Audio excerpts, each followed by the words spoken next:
하나님 말씀 보시겠습니다. 하나님 말씀은 에스겔서 7장입니다. 제가 읽은 성경은 구약 성경 1157쪽입니다. 할렐루야. 오늘 새벽에 나오신 여러분 정말 감사합니다. 오늘 말씀을 통해서 하나님과 깊은 교제의 시간 되시기를 축복합니다.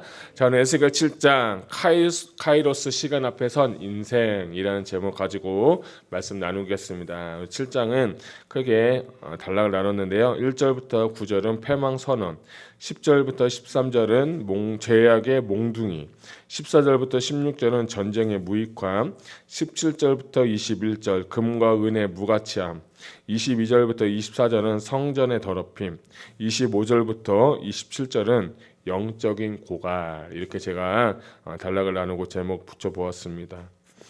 여러분 7장을 읽고 오셨는지는 잘 모르겠지만 저는 이 7장을 한 번, 두 번, 세 번 이렇게 읽고 말씀 준비하면서 한 가지 이렇게 떠오르는 단어가 있었어요. 그게 뭐냐면 하나님의 때라는 것이 있어요. 하나님의 때라는 것이 있는데 그 하나님의 때를 표현하는 두 가지의 단어가 있는데 시간을 표현할 때 두 가지를 단어를 얘기하는데 하나는 크로노스라고 하고 하나는 카이로스다라는 것이 있어요.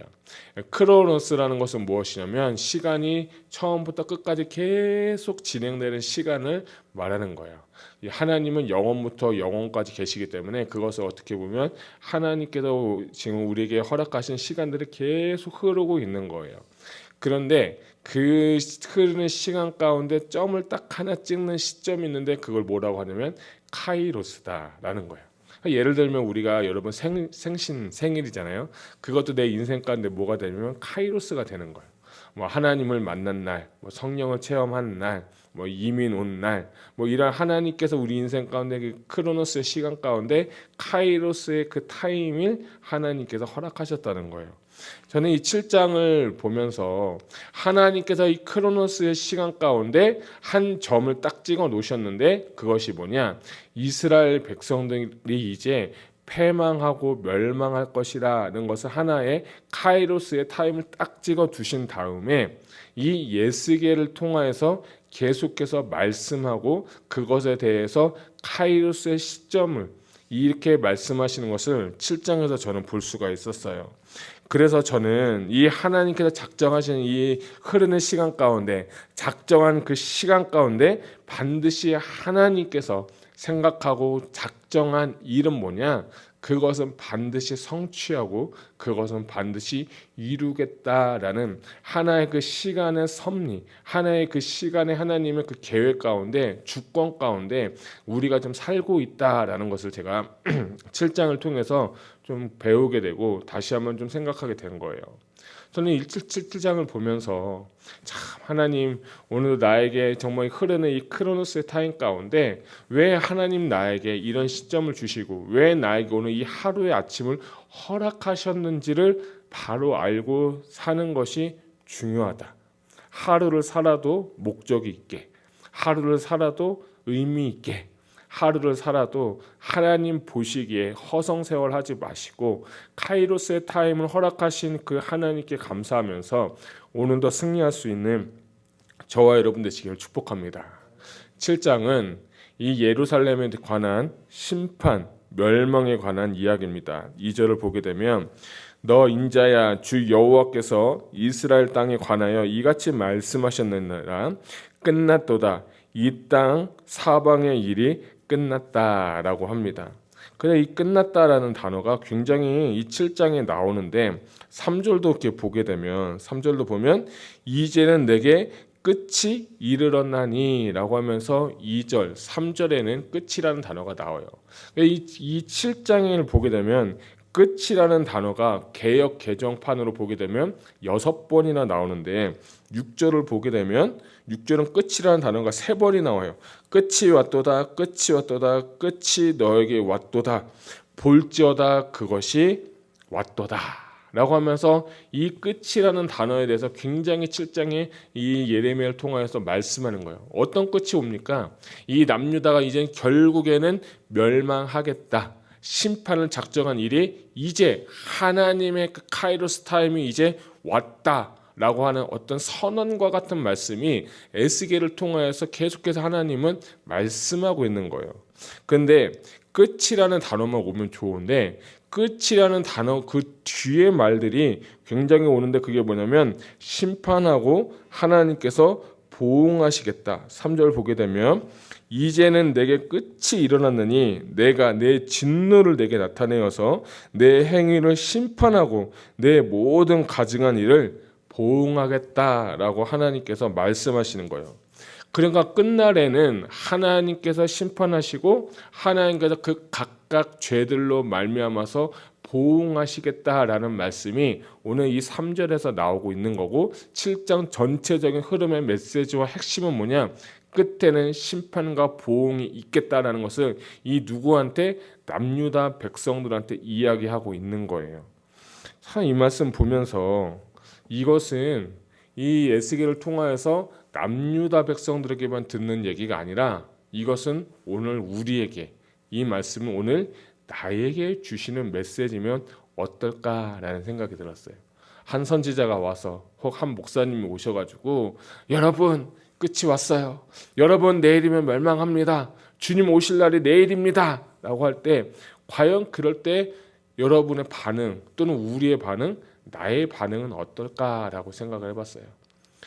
노아 때도 노아가 방주를 지으면서도 하나님의 때가 이르렀다고 얘기하고 심판이 이르렀다고 해도 그 사람들은 다 먹고 마시고 장가 들면서 그 경고의 음성을 듣지 않았다는 거예요. 또 하나 에스겔서도 마찬가지로 이스라엘 백성들의 그 음성을 듣고 순종하고 회개하는 사람이 있는 반면에 대다수의 사람은 어떻게 되냐? 이 말씀 듣지 않고 경홀히 여기고 무시해버리고 결국에는 자기의 유익대로 살다가 멸망을 받게 되는 거예요. 자, 성경에서 그런 일이 있다고 하면 오늘날 이 시대에도 똑같은 일이 일어날 거라 저는 생각을 해요. 요즘은 다 마지막 때라고 얘기합니다. 이제 주님 오실 날 얼마 남지 않았다 그런 얘기를 많이 하잖아요. 뭐 뉴스를 보건 뭐 유튜브를 보던 목사님 설교 보면.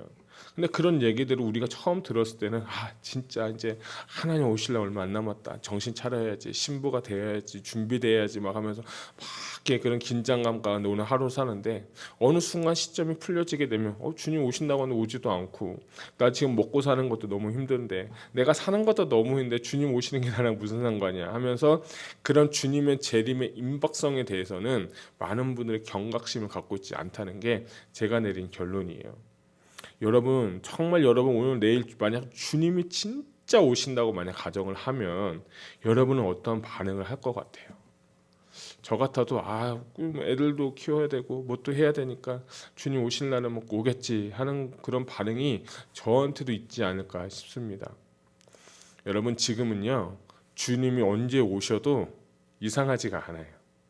재림의 조건은 두 가지가 있는데 첫 번째는 모든 복음이 세상 땅끝까지 다 전파되어야 주님께서 재림하신다고 했어요. 그리고 그것들이 지금 거의 다 이루어졌고 미전도 종족이라고 해서 예수님을 믿지 않는 그 종족들 가운데 그 사람들의 언어가 엄청 많은데 그 사람들의 그 언어를 다 번역해서 지금 성경이 다 들어가 있어요. 두 번째 조건은 뭐냐면 유대인들의 회심에서 하나님 앞에 돌아오고 바루카바 벳셈 아도나이 아멘 주 예수에 어서 오시옵소서고 유대인들이 어느 순간 주님을 찾고 경배하는 날 유대인과 이방인과 유대인들이 연합해서 예배하는 그때 내가 주님께서 오신다고 할 때 지금 이스라엘 백성들 안 믿는 유대인들도 서서히 꽤 많은 사람들이 지금 메시아닉 주 예수님을 그리스도로 모시고 주로 믿고 이제 믿는 사람들의 수가 굉장히 늘어난다고 합니다.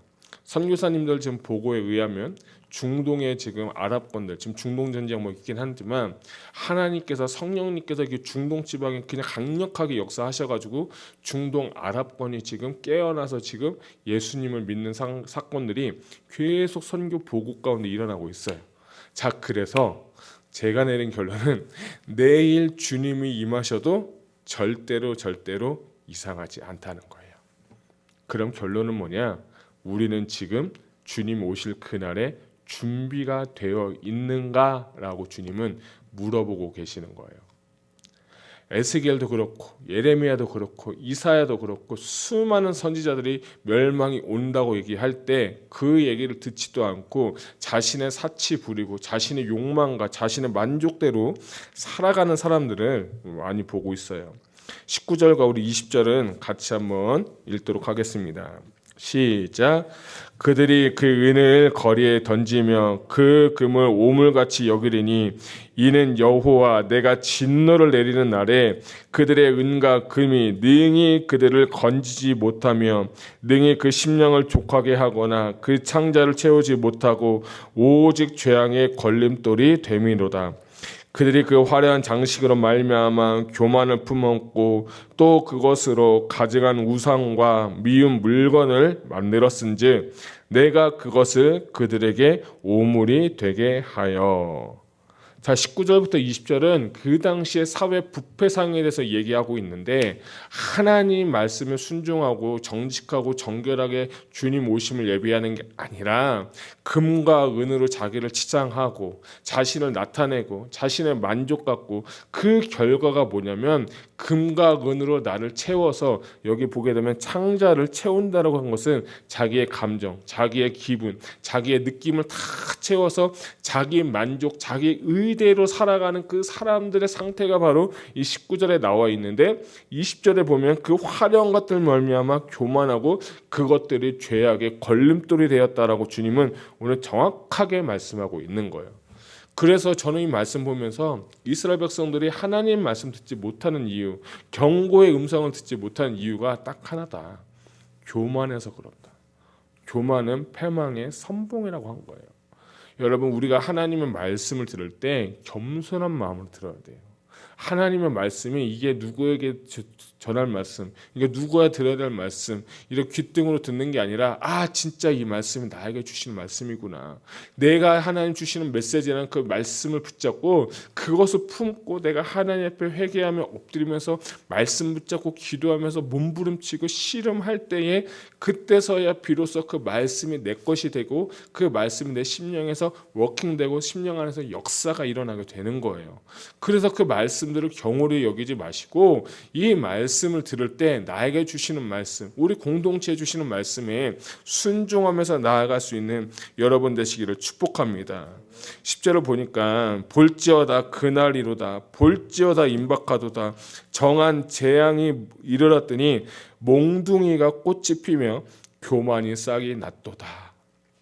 결국에는 교만 때문에 하나님께서 심판한다고 하는데 여기서 10절에 나오는 몽둥이라는 단어가 참 재밌어요. 여기서 10절은 몽둥이라고 하는데 다른 의미로 하면 지팡이라는 뜻도 있어요.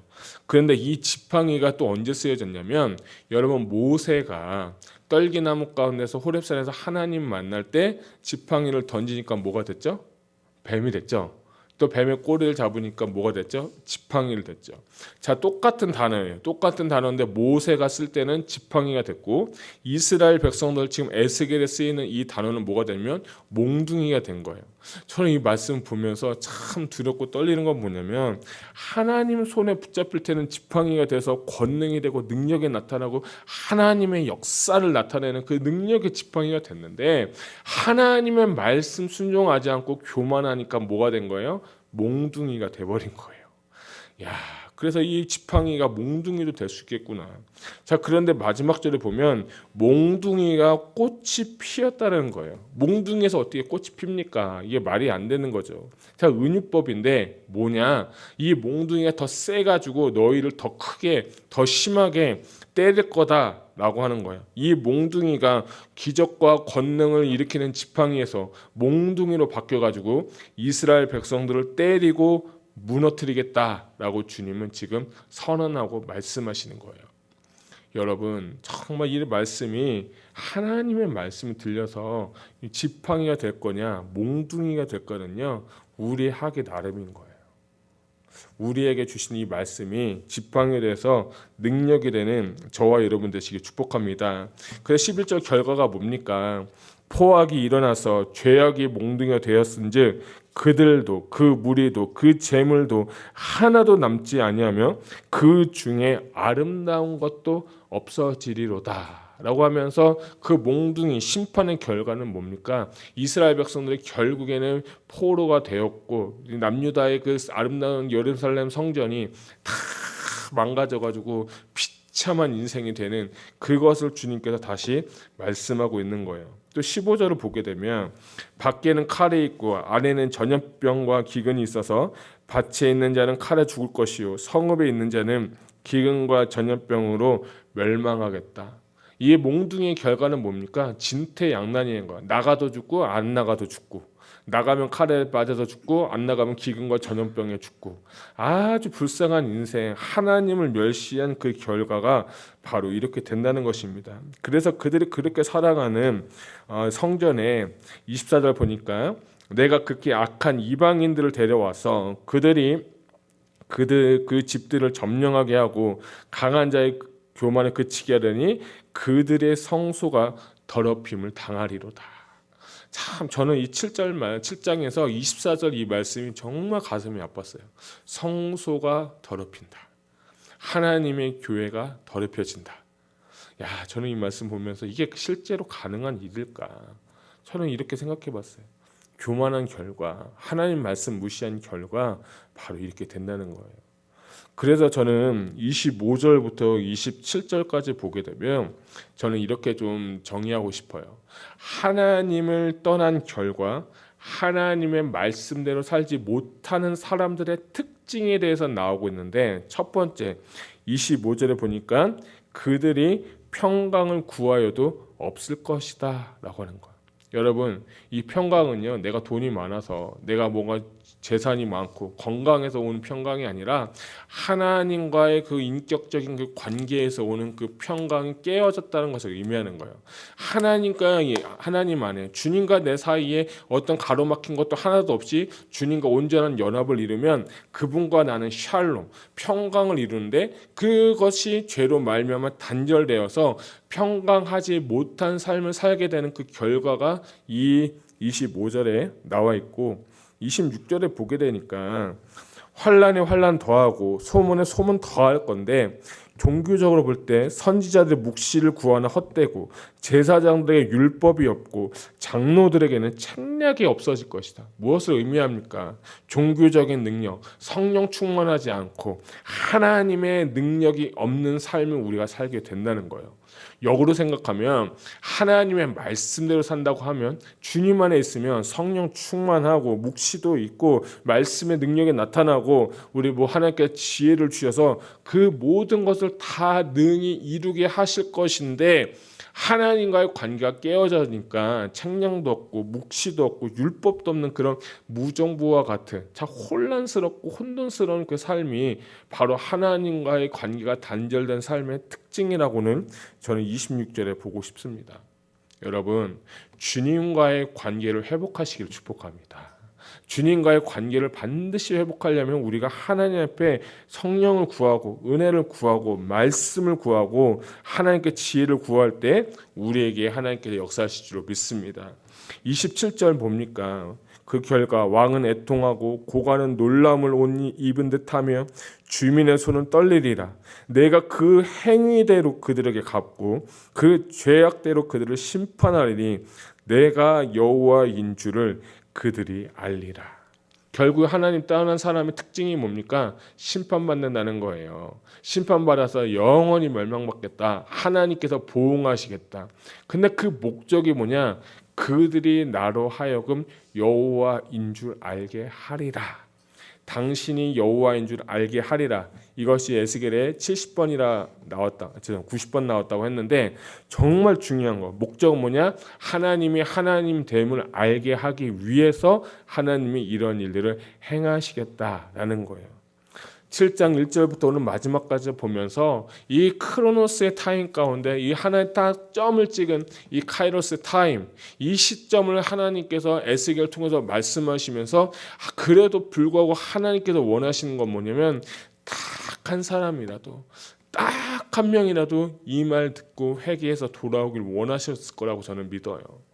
저는 많은 분들이 돌아왔으면 좋겠고 많은 영혼들이 그리스도께 돌아왔으면 좋겠는데, 오늘 이 말씀 붙잡고 내가 먼저 하나님 앞에 돌이킬 수 있는 그 은혜가 저와 여러분 가운데 있기를 주님의 이름으로 축복합니다.